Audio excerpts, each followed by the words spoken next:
आज खेळणारे आज एका मानराणीबद्दल सांगणार आहे. लोक ज्यांना आदराने लोकमाता म्हणतात त्या म्हणजे पुण्यश्लोक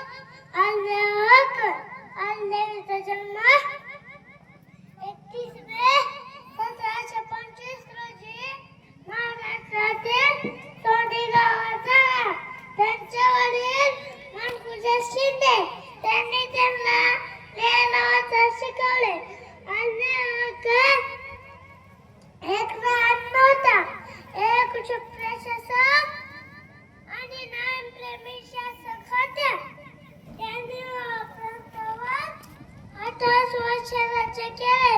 संपूर्ण भारतात विहिरी, धर्मशाळा बांधल्या. मुंगीसाठी साखर, गायसाठी भाकर देणाऱ्या महामाया राणीचा आदर्श आपण सर्वांनी ठेवला पाहिजे. जय जमला.